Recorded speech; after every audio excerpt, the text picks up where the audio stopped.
What's up, people? For those of you here looking for a build to breathe some new life into the game, to make Inquisition great again, for those of you that are just starting out, looking for some ideas on how to get started, I think this is for you. This is the most fun I've had in this game. It's fast, it's brutal, and it's really, really effective.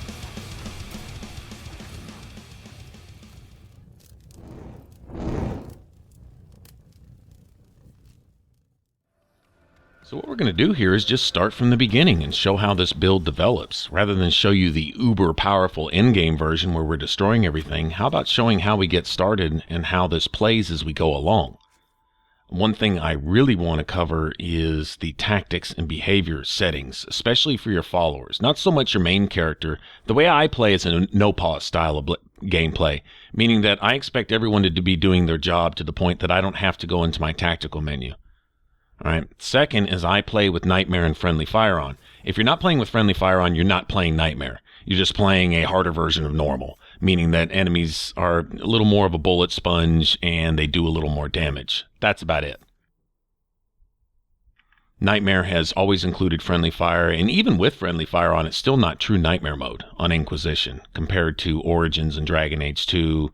Of course, there's really no tactics anymore either. I know this says tactics up here, but all this does is allows you to favorite, enable, or disable certain skills. And you can see which ones I'm favoriting for my party members. I want you to keep in mind Longshot with Varric. That actually keeps Varric out of the fight. The AI will naturally capitalize on the bonus you get from Longshot and keep him at a distance, believe it or not. So it's almost like a behavior in a sense. But, all right here, what I do is I set all mana stamina reserve to 0 for all my party members, regardless of who's following me. And I have them target my named character. That is the name of my warrior, thanks to Grouchy, one of our viewers. She named our character Celine. But I have everyone target or follow the targeting of my named character. And what that means is whoever I'm attacking, my entire party will follow along, and so we kind of work as a unit. And that's the idea, is to treat all 4 of your party members, including your main character, as one character. And so use everybody's skill trees together. You know, if you're thinking about heals and protection and barrier, then keep your mage in mind and treat your party as one unit. And then if you want to tank and defense, keep Cassandra in mind.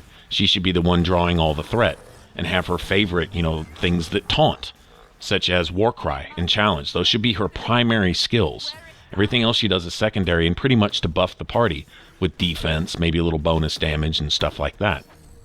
As far as your warrior is concerned, in this case, your Reaver, basically you should be benefiting from everything everyone else does.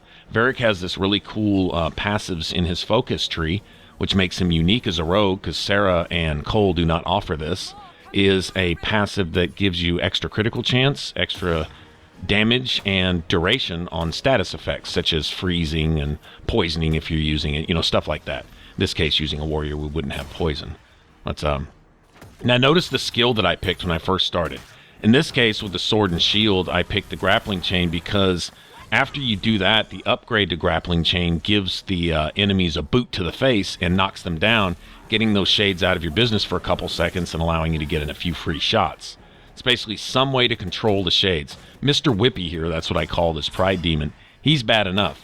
Those stupid shades that he summons every other, what would you say, phase of this particular fight, those are the ones that really disrupt the fight, in my opinion. And so it helps when Cassandra can stay on her feet. Sometimes she does a little better than others. It depends on if Solus is giving her barrier when he needs to, and so on and so forth. Probably several factors involved. But she can keep his attention. If she goes down, then his attention almost always naturally turns to the Inquisitor, regardless of who's attacking him and who's near him. It's annoying. Yeah, she's really taking it right now. And since I have her targeting who I'm targeting, she comes over to help out with these shades. And she's taking a hell of a lot of damage from behind with that whip. Anyway, if I'm playing a two-hander, what I go for is block and slash with the upgrade. Playing a human, you get an extra skill point. It's kind of nice. And what that allows you to do is block their damage when they attack you and return some damage and actually knock them down on the ground, giving you a second to either get away or get in a few free shots while they're down. With the mage, I take Fade Step. I upgrade it to Frost Step. That allows me some evade or escape, so to speak. And then with an assassin or a rogue, you just have stealth. And stealth is just kind of a go-to, and what that does is basically immediately drops threat. And if you upgrade it, you can actually pass through enemies undetected and get behind them and get out of there. So either way, it's a way to escape. I think warriors have the hardest time in the tutorial, especially on nightmare difficulty, because you're so slow and sluggish, and you don't have a whole bunch of skills for a whole bunch of extra defense to start early on. Another thing you could do also right here is I could have picked shield wall, and even probably picked shield wall and even a passive that would have added a little bit more defense, and that would have been helpful. It would have been a way to gain guard, but no way to do any extra damage to those shades. So whatever. That's the one I picked, was grappling chain, and I'll be using that. It means I won't have to respec later.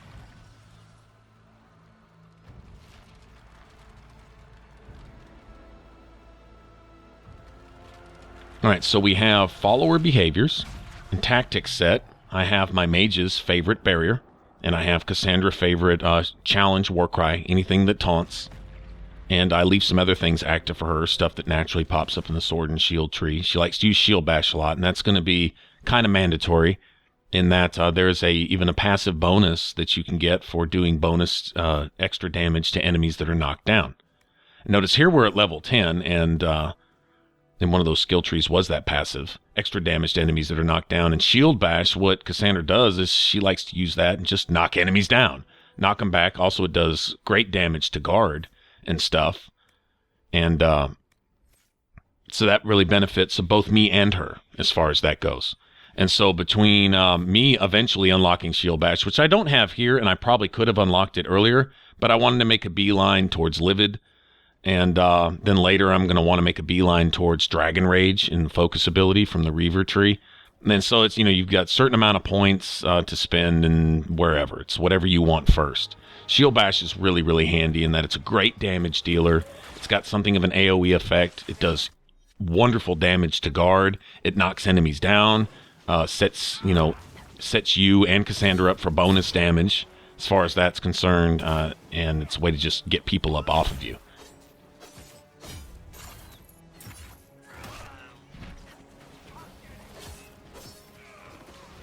Now notice here for this particular fight, the infamous Trebuchet fight, I sided with the Templars for the bonus attribute points that you get with the Templars that you don't get for siding with the mages. And notice my mages got me up almost immediately. I have them favorite, and there, I went down again. I died in an AoE or something, still whatever, affected by something, and my other mage got me immediately up. And that's how that's supposed to work. I did not have to go to tactics and tell them to do that. That's favorited.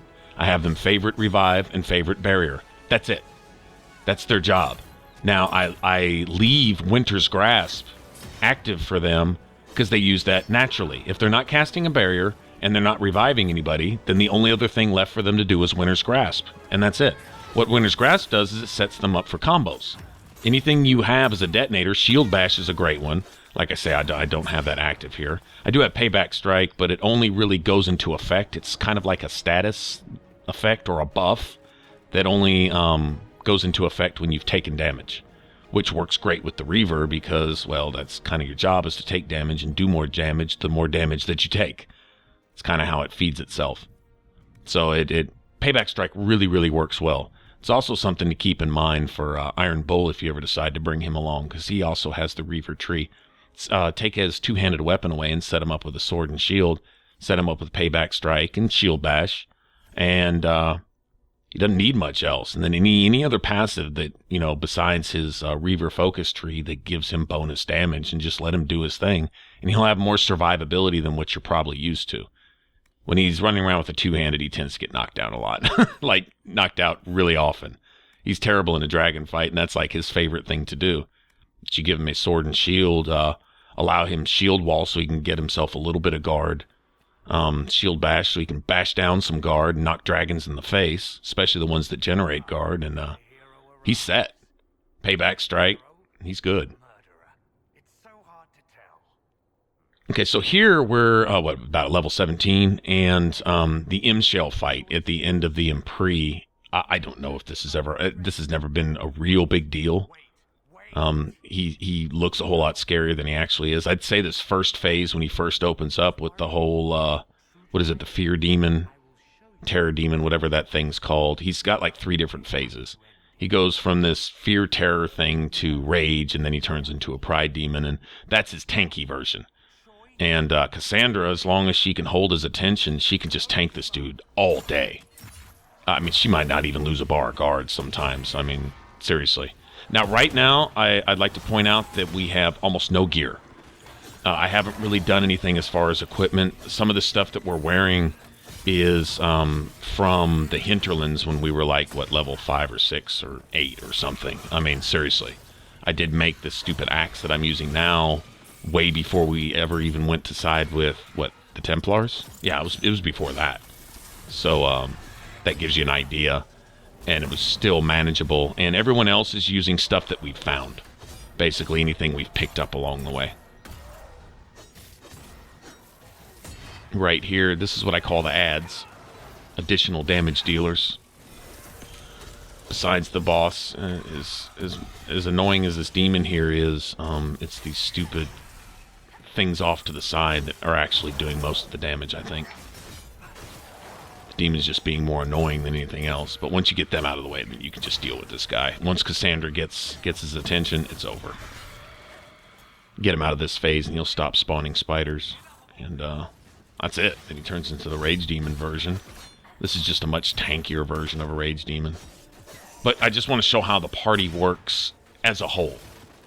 Everybody targeting who you target. Everybody's doing their thing. And Cassandra, if you just watch her, if you know how to recognize, there's, challenge right there, and then Warcry when she can activate that, and she keeps Taunt up. Now, if you want to upgrade her Warcry where she even gets bonus guard from that, I have found that her generating guard for herself and staying alive isn't really a problem. She doesn't need a whole lot above and beyond, a few guard generating things here and there. Shield Wall seems to work for her. I leave it active. She doesn't use it a lot. Her focus ability generates guard naturally. And another thing I'll point out is this is where equipment plays into your build. It should complement all the skills that you pick. I give everybody a belt of focus. I wear the belt of urgency, which is a DLC item. Comes with Trespasser. If you don't have that, then some of the fun is going to be taken out of this for you. Just got to let you know that. What it does is it makes you attack faster when you're under 50% health. And you'll notice I will spend just about all the time under 50%. And if I'm not under 50%, like when Vivian spams her focus ability and heals everybody, then what you do is you use Dragon Rage just to give your health away. That's all I use Dragon Rage for in this particular Reaver. My two-hand is a lot like that too. I don't think the what would you call it? I don't think what Dragon Rage requires you to keep track of, micromanaging all your stamina and your health and this and that. And it becomes a pattern of basically giving away your health and getting it back. And I understand it's kind of like a combo type of thing. It's like a routine. It's a little boring after a while. It looks cool for a minute. But in this case, I get to use it when I give my health away. So I still get to use Dragon Rage every once in a while, but it's not my staple. I would rather have stamina available all the time and be able to use my abilities. I think 600 and 1200% bonus damage here and there when I spam my abilities is a whole lot more than what Dragon Rage is going to get me over time. And then considering I have to stop using Dragon Rage to get my health back or get my stamina back or, wait for Ring of Pain, wait to get a full stamina bar so I can start Ring of Pain again, whether I'm using that or not, and all this other stuff. With this is just fun. This is just really fast, really brutal. I think the damage is as high or higher. You won't see all the big numbers, but you see lots more numbers. So instead of hitting for 2,000 once, I'll hit for 800 3 times. Or instead of hitting for 1,000, I'll hit for 300 5 times. Setting hit for, like 500 twice type of thing. So I think overall, over time, the numbers are bigger. I have the stamina available. Now, in fact, in this case, I didn't even bother using Ring of Pain this go around. What I did was, because you're kind of limited to the number of buttons that you have, ability buttons that you can assign to certain abilities. And so what I found is the one where I'd normally put Ring of Pain, I wound up using Shield Wall, and it was a huge guard generator. I didn't even upgrade it. I just had Shield Wall, and I used it when I was about to get hit, and I could generate half a bar of guard every time I got hit. So you get hit twice, you got a full bar of guard instantly.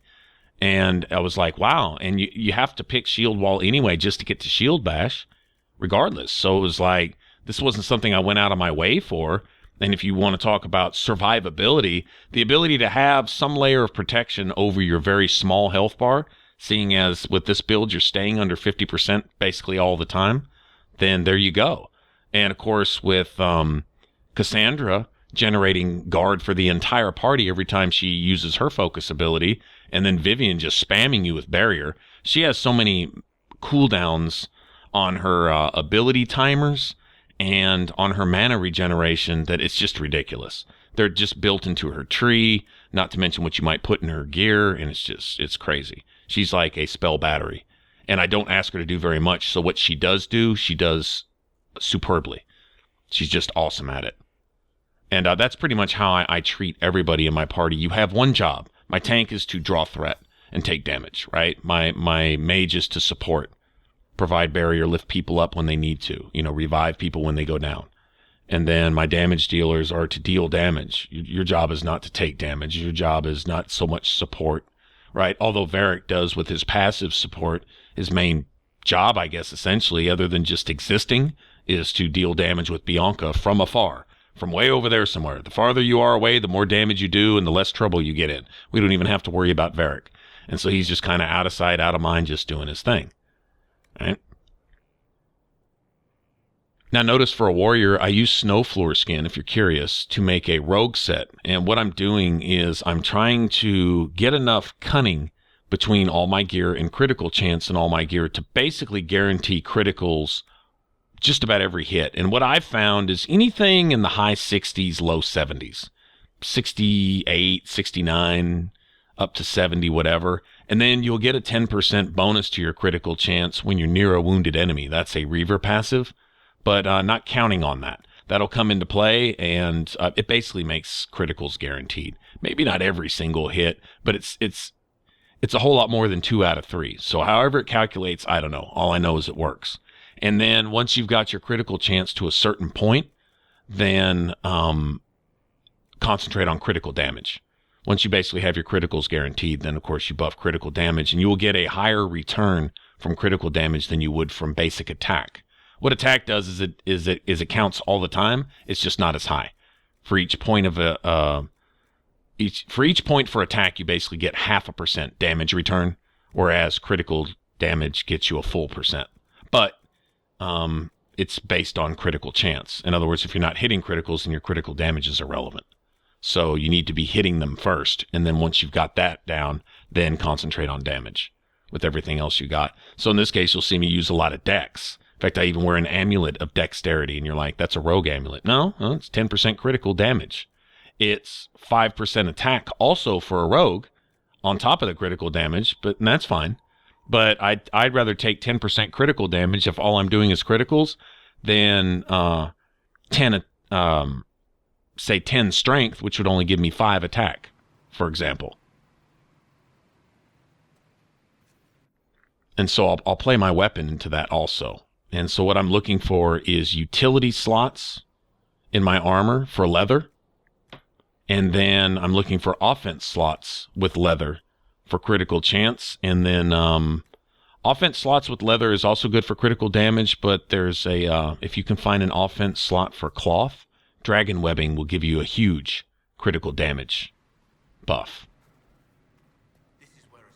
And so looking for a weapon, I found a mace, and I'll show you, we'll make one here in a second.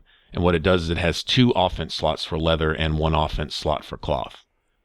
And once you get your speed up there, you're just throwing criticals around. So what I use is the 2 leather offense slots for critical chance, and then I use the cloth offense slot for critical damage, and there you go. And then with the haft, you look for the same thing. You look for, leather offense slots and all that. Anyway, between all that, I got my critical chance to almost 70. There's also something that Grouchy, who helped name this character, she brought this up too. There is a mansion. It's like a haunted house in the Emerald Graves. and you go through the quest there, and you wind up on this balcony, and you interact with this. It looks kind of like a glowing box that causes this arcane horror to spawn. There's like a story to this house. It's like a haunted house that used to be, I don't know, it used to have like this little mage girl. She got possessed or something anyway. Whatever happened, demons resulted from all that. And you interact with this box, and it gives you plus 10 to cunning. It's a free plus 10 to cunning, and that's a 5% critical chance right there. And I was like, wow, that's huge. That is just friggin' amazing.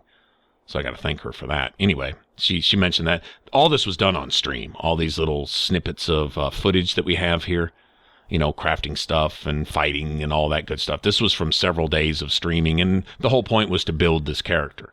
So I wanted to do the build video, but we also have the stream available too. Maybe I can put a notation here if I remember to once this is all said and done. To those videos over there. You can find them on my live stream playlist. It's all of our previous streams from various games, you name it, Oblivion and Inquisition and whatever else, Skyrim and et cetera, et cetera. But so anyway, notice with my weapon, also my ability, see, I have extra focus here. Your ability for a Reaver, your focus ability is Rampage. And your focus that you gain, as well as the focus that everyone gains, kind of goes into a focus pool. All right. And it's something that everybody can feed off of. So the more focus that you gain as a party, the more everyone takes advantage. And the more Vivian can pull her focus ability off of and heal everybody. Cassandra can give everybody guard and stamina regeneration for a while. Varric just goes batshit crazy and turns into like 3 of himself and just starts shooting Bianca everywhere. Like, I don't know, like like in Dragon Age 2 when he goes to his brother's mansion, he's just out of control. He gets to do that every once in a while. And so since I don't have a belt of focus on my character, I mastercrafted some focus gain into my gear. So I wanted to focus gain. I wanted bonus damage for enemies that are nearby, a certain amount. Fade Touch Bloodstone gives that. And then, what was the other thing I mastercrafted in? What was it? Like extra stamina or something. Anyway, but those are the main 2 things, focus gain and damage. And then with Vivian, any reduction in ability costs is good for her. And then any kind of static focus gain, like there are certain materials that just give you just a certain extra percentage. I think I mastercrafted 30% focus gain into like her staff or her armor or something, whatever it was. Then with Cassandra, bonus damage for enemies that are around her, because we should be surrounded. So keep in mind what your party member is going to be doing. If they're off by themselves most of the time, bonus damage for enemies that are near them or bonus focus for enemies that are near them aren't going to do them near as much good unless you're in a closed-in area, right? But for the most part, this is a pretty wide-open game here. Lots of the areas are big to explore and stuff, so your mage and your rogue will probably be standing off by themselves somewhere. So giving them something static, just something that just gives them straight bonus damage, straight bonus focus gain, whatever. And with your tanks and yourself, if you're playing a Reaver like this or whatever, then bonuses for the number of enemies near you, which should be a lot of enemies most of the time. You know, you run into the mobs and just roll around and kick their ass and run their ass over real quick.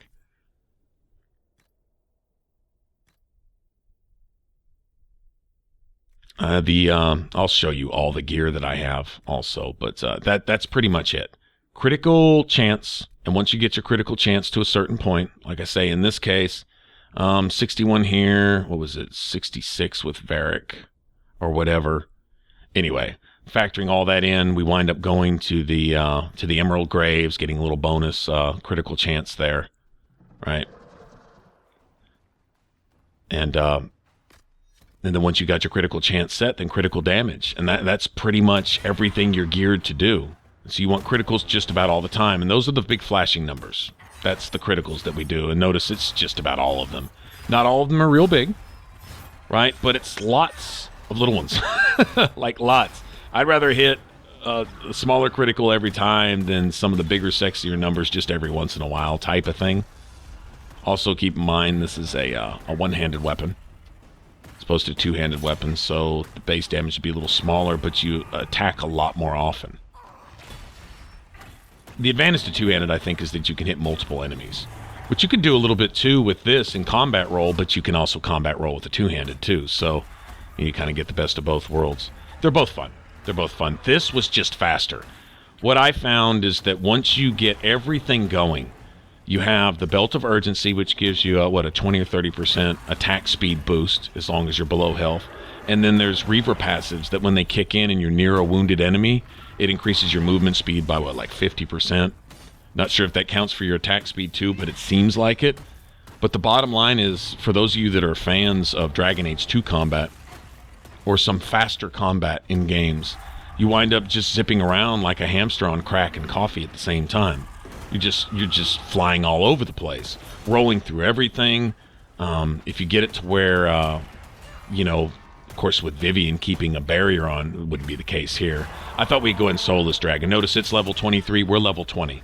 I wanted to solo this dragon on Nightmare with a low-level character, and so we came in. I meant to come here at 19, but we wound up hitting 20 right before we got here by doing, I don't know, we killed something or whatever. Anyway, but I wanted to see if we could do this. I've seen the videos, and a lot of time it's max geared.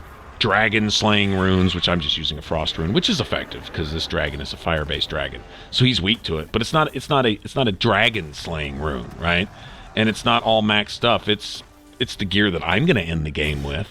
But I wanted to come in lower level. I wanted to come in under-leveled where the enemy has higher defenses, the enemy can do more damage, and you come in here at level 27 without the trial active, for example, where this dragon caps off at, I think, level 23 or 24, right? Then, yeah, it's going to be easier. Anytime you over-level something, it's going to be easier. And that's not all the time, but I wanted to come in where it was a head-up fight, where we were actually at something of a disadvantage, and just see if we could get away with it. I think, you know, sometimes it's like, I'll hear the question, we come up with a build, well, can you solo this, well, can you solo that? And okay, well, just to answer that ahead of time, I figured, okay, we'll go solo the highest level dragon in the game. I don't know that this is the toughest one. In my opinion, that bitch in the hinterlands is tougher than this dragon. That's probably the hard one. And we did her at, oh geez, I want to say like level 10, if I remember right. So we did her under level 2. But, anyway, this is taking us a little longer, sure enough. A, we're by ourselves, and B, this, you know, this isn't like the Tempest that kills the dragon before it even has a chance to get up because of damage exploits and all that shit where, you know, it hits for, you know, 400,000 or something. Yeah, sure enough. But it's a cool fight, and it's doable. Between having a way to generate some guard without having to sacrifice damage. That's the main thing, is I hate taking defense and sacrificing damage to get it, which most good RPGs, that's what they require you to do. They require you to sell out one or the other. If you want to do damage, you're going to be a glass cannon. If you want to be a tank, you're not going to be real effective killing anything.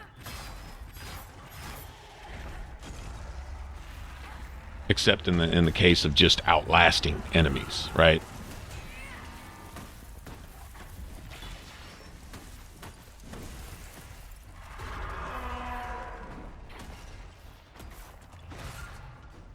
Now, I don't have, like, the grenades that, what do they call them? Like the pitch grenades, which would help with damage as far as that goes. Do have Mighty Offense Tonic, but it's not even fully upgraded. Actually, never actually even bothered to do all that. In fact, once it was all said and done, I still don't think we ever fully upgraded all the potions and stuff. Like, I didn't put Life Ward and stuff like that, I don't think, on the regeneration potions. Different things that we could have done that we didn't. Just notice the attack rate here. And once this dragon gets to around 30% health, it's going to go up even more. And like I say, you're just flying all over, and it becomes fun. In my opinion, that's fun. One of my big gripes about Inquisition combat, and from what I understand, it was supposed to be some issue with frame rate, is the slow, sluggish feel to the combat. Because I got spoiled with Dragon Age 2. Dragon Age 2 is still to this day some of my favorite combat of all time. Their leveling system and just all the mechanics, everything. It was a work of art. Say what you will about the graphics or whatever, the combat animations, you felt like you were kicking ass, and you were fast, and you were brutal. That shit was amazing, my opinion. And so I kind of wanted that here, and I saw the graphics. in Inquisition were beautiful, but they slowed everything down terribly. Like, I don't know about you guys, but until you get some speed buffs, when you're running around with a two-handed weapon, if you've played a two-handed warrior, Reaver, champion, whatever, you feel like you're walking around in quicksand, like fighting in tar half the time. Or at least I do. And so this was a nice breath of fresh air. This was like, man, this makes it fun again. This makes Inquisition great again, type of thing. I've had a lot of fun with this game, with all the bitching, crying, complaining about the things that I wish they hadn't have taken out, and that I wish they'd have done this and not done that, whatever. And there's things that are obviously missing that are intrinsic to Dragon Age, and that just, there's no reason that they're gone, right? But with what we have left, it is what it is. They're not going to change it. You know, Inquisition's done. This is what they gave us to work with. And this makes it good.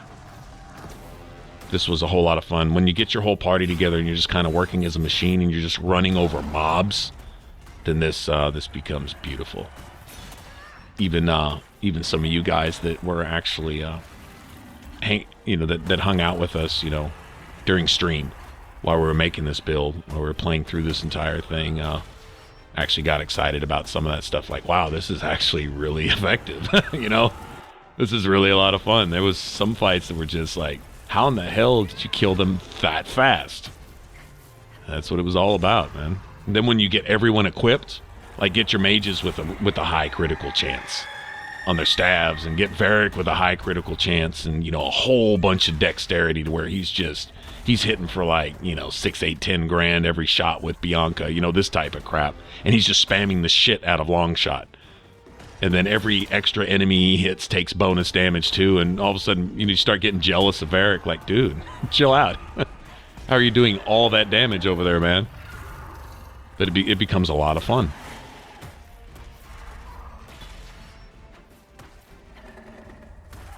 So, two things I wanted to accomplish here. One is share this build, like I say, that I think is probably the most fun I've had in this game, and also share some things about builds in general.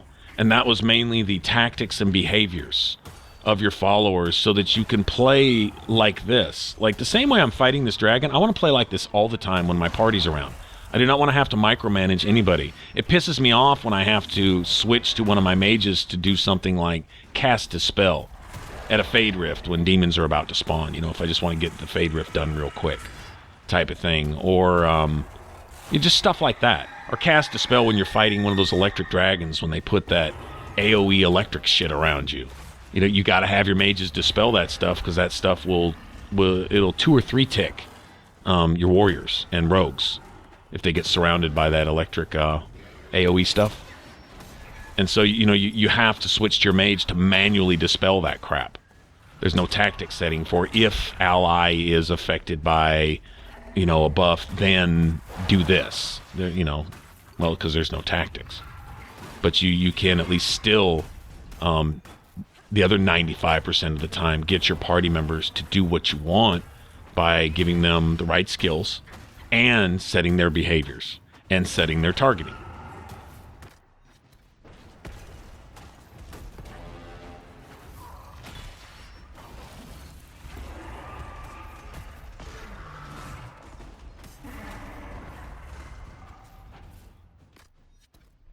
And so, yeah, this fight took a while, sure enough. But I think it's fair. Yeah, I didn't want to walk into that. Oh, that fire looks good, though, doesn't it? That is really good-looking fire. Straight up dragon breath. I wanted to come in here, like I say, lower level. Our damage would have been better overall, I think, higher. There's definitely something of a buff, something of a difference with much higher level enemies. It'll even show you on their little icon, like it's not just the little boss skull, but it'll be a certain color the higher the enemy is. I think if the enemy's high enough, it's actually like a deep red. Like if we were here at, like, I don't know, say level 15 or something, it would probably be like a deep red, I believe. Anyway, whatever the case may be. We made this a challenge, and this was actually a lot of fun. This was the second try. The first try, we got her down to this point right here, and I didn't heal right there at the end, and I think one of her little babies hit me with a fireball or something. It was like, wow, it's totally my fault. I was like, yeah, that was just being sloppy.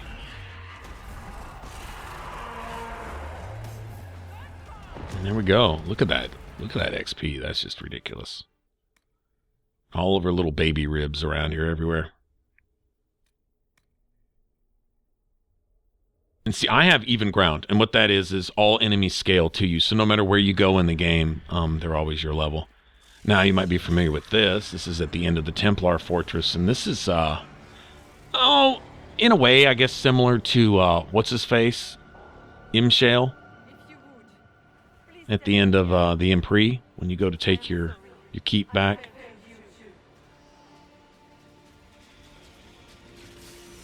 This bitch likes to summon a few extra spiders and even a couple envy demons.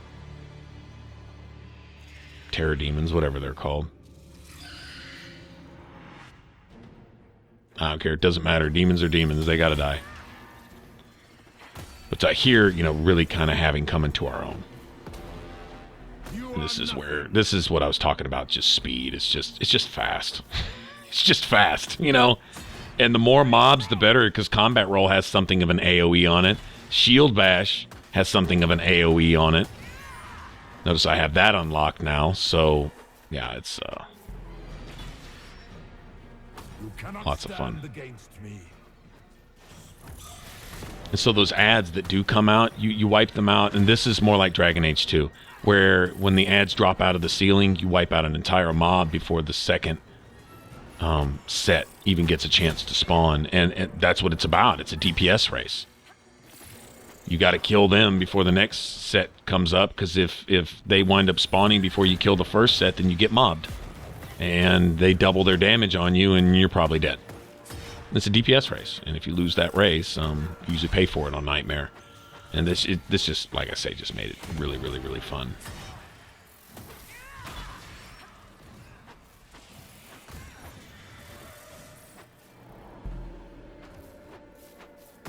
I grow fat on your fear. And Vivian doing her dispel thing right on time.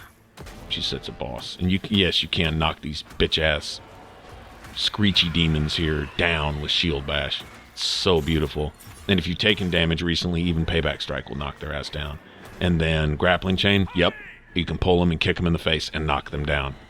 So everything takes care of those bitches. That's a good thing, because those things are annoying.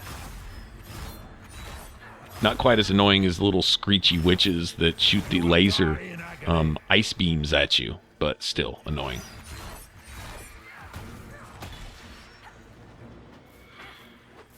Okay, so notice we're level, 22 here with that level up right there.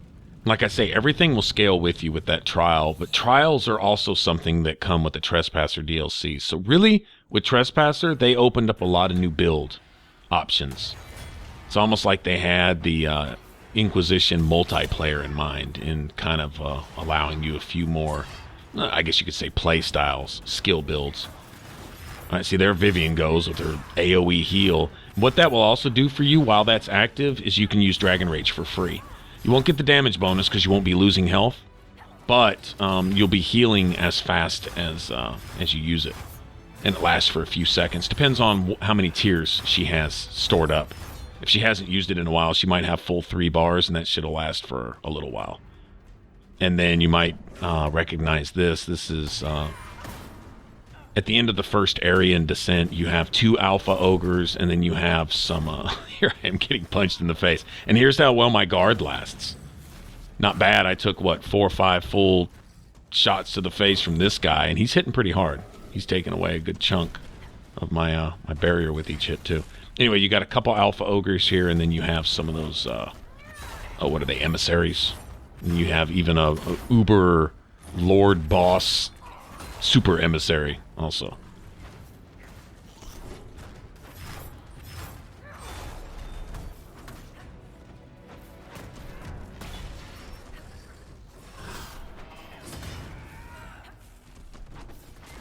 One note about Combat Roll is it's great except for those stupid Templars with the shields. If they're holding up their block, you'll bounce off their block. You may still do a little damage to them, but you're going to bounce off their block. But just about anyone or anything else, And even those guys, if they're not blocking, you can at least knock them aside, if not just straight up knock them down altogether. If they're already stunned and staggered, I believe you can knock them on their ass. Anyway, whatever the case may be, anyone that's knocked down, knocked back, affected in any way, you're essentially at some point doing some kind of bonus damage to them. You, the rest of your party, Cassandra. And just look for things that are in your skill trees that feed off other things. That's really the key. Is if something says, right, if you've got a passive that says you do 30% bonus damage to enemies that are knocked down, then don't just look to knock enemies down. Look for things that Cassandra can use to knock enemies down too. And then if something says can somehow combo with other abilities, pretty much anything that says it can do that works with Winter's Grasp. If an enemy is frozen solid, you're going to be able to shatter them.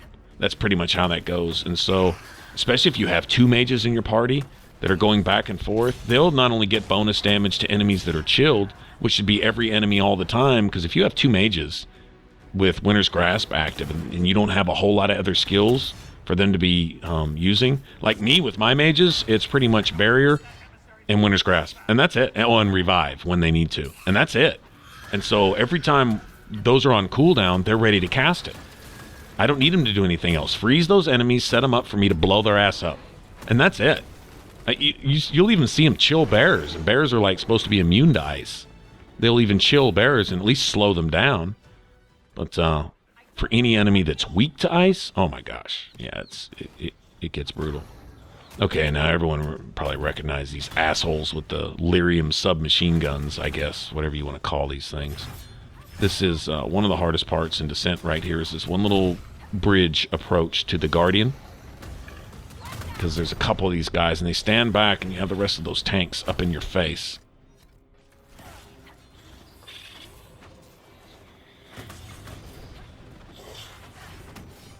But notice when you're near a wounded enemy, all of a sudden you're already fast, and then you just get so much faster. And it's so much fun just rolling around and zipping through everything and swinging at 100 miles an hour, and every hit's a critical. Doesn't even matter if it's a big critical or not. And then you've got passives where every critical reduces your cooldown times. It's in the two-handed tree, but it still counts. You just gotta waste a point on a two-handed skill to get to it. But that's huge. I mean, Shield Bash and Payback Strike only have like a 6 or 8 second cooldown on them as it is. And so you reduce that with every critical hit. Okay, so if you hit 5 criticals in 1 second, you just basically get to use that ability again for free. I mean, almost immediately. And the faster you attack, the more stamina you get back. That's how it works with the warrior. Every time you hit something, you get stamina back. With a two-hander, you get a huge chunk of stamina back. It actually works a little better with a two-hander. But it still works with a one-hander, sword and shield. But you really need to be in there swinging fast to get enough stamina back to spam those other abilities like Shield Bash, Grappling Chain, Combat Roll. Combat Roll costs a little bit of stamina. It adds up. So you want to be able to get that stamina back quickly. So you need to be attacking faster. Now, everything plays into everything. You attacking faster gives you more stamina back, which allows you to use more abilities, which requires more stamina, which means you need to attack faster to get more stamina back. You see what I'm saying? And so everything is synergy. And then Vivian, if she can spam Barrier, if you have Barrier, then your stamina regenerates like 35 or 50% faster or whatever, as long as you have Barrier up. You need Vivian to keep a barrier on you all the time. It's a buff. It's not just protection. In fact, if you have guard, you're really not worried about the protection part of it. You want the stamina regen to where you don't even have to be thinking about it. As long as you press a button, 90% of the time, you should have the stamina there to activate whatever ability you're trying to activate. And then you don't have to stop. You don't have to pause. You don't have to wait. None of that.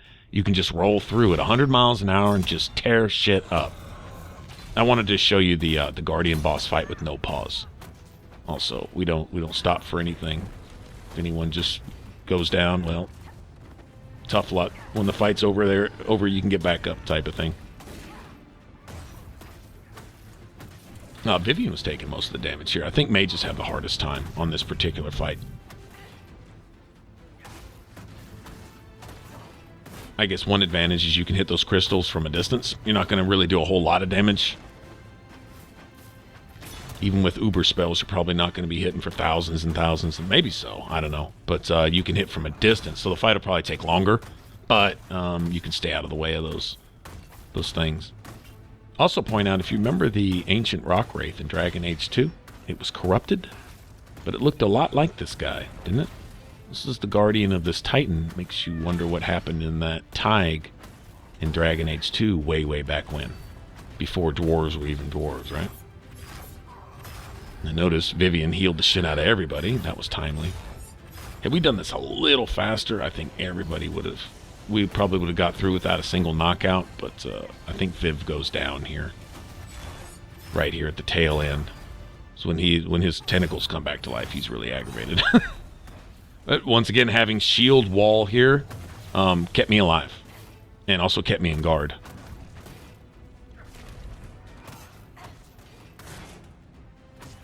There you go.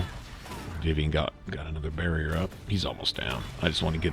If you get these tentacles out of the way, you can work on the crystals. If not, they'll slap you from behind. And I don't care how tanky you are, getting hit from behind usually hurts a whole lot worse.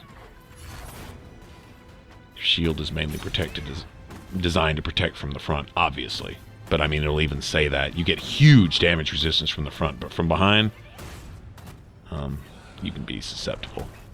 You can reduce that with some passives, but you're still going to take damage. Anyway, but there you go. And she got knocked down right at the end. If we'd have done it a little quicker, she wouldn't have had to go down at all. Let's go ahead and look at our, I'd say, final skills. The level cap is 27. We're only 23 here, so we have 4 more points that we could spend, but this is basically all the abilities unlocked. Like, there's my last passive, which I got those passives unlocked much later in the game. If I'd unlocked those earlier, the game would have been even that much easier, because you'd have more survivability. It makes your guard and your armor and everything better. There's that one I was talking about where it reduces your cooldown by a second for every critical. Right? And then the upgrades for everything is to do damage. That's the main thing. To do damage, knock people down, and they get bonus damage if they're knocked down. And then Livid, which is old Reaver ability from Dragon Age 2. And it has a free reset for every time you get a kill, which should be often. And then work our way down to Dragon Rage just as a means to give away health. Other than that, Rampage and the passives are all I really use the Reaver tree for. And then for my gear, you guys saw me make it, but we'll do a recap real quick. You guys could probably come up with something better, but this is just a basic to work off, basic principles to work with. I think it's really effective, and it's a whole lot of fun, so I would suggest it. Tweak it if you want. If you're not playing with friendly fire on, like I say, if you're not playing Nightmare, but if that's what you want to do, fine. Then you could go for some other skills that do maybe some AoE stuff or whatever. Stamina burners. But I found this to be really effective. All right, bonus dex, bonus cunning, bonus damage for enemies within 8 meters, bonus focus for enemies within 8 meters, so you can rampage even more often, and all the focus that your party is gaining with their enhanced and superior belts of focus, that allows them to build more focus for everybody, including yourself, and so on and so forth.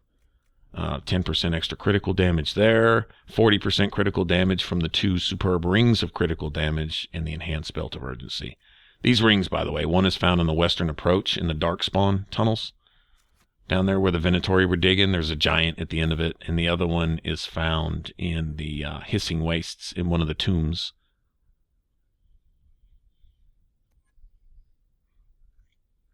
And then here's Varric's build. He's got a lot of passives. And some of these abilities aren't even active. Like Explosive Shot is friendly fire, but I wanted all of his passives in the bow tree. And then Cassandra, not a whole lot different than mine. Instead of giving her Livid, I gave her Horn of Valor. And she buffed the entire party with 30% bonus damage and 30% armor bonus. That came in really handy. 20% damage bonus to enemies that are taunted, which is just as everybody all the time because I have her with Warcry and Challenge favorited. And then all of her passives are great here. And then Blessed Blades is like a free ring of pain. and you can upgrade it to where even if you walk through it, you retain the effects for like 10 seconds. And so when she lays it down, which she does all the time, as long as it's active, you don't even have to favor it. She drops it like every 5 seconds. You just walk through it, and then you get to carry it with you for a while. So it's like a free Ring of Pain, meaning that I didn't need to carry Ring of Pain with me, which is a bitch to manage. It's just a stamina drain. And I don't know that the damage bonus comes into effect as often as it claims to. Not really sure. Never really just done an actual clinical study on it, but Vivian, I take that side of the tree for her passives. That's pretty much it. There you go. That is my Sword and Shield Reaver tree. Enjoy the speed, enjoy the fun, enjoy the brutality. Y'all give it a try, and I think you'd be happy with it. Anyway, appreciate you hanging out. I know it was a long one, but I hope it was some fun with the fights and all the build talk. And I'll catch you on the next one. Y'all take care. Bye-bye.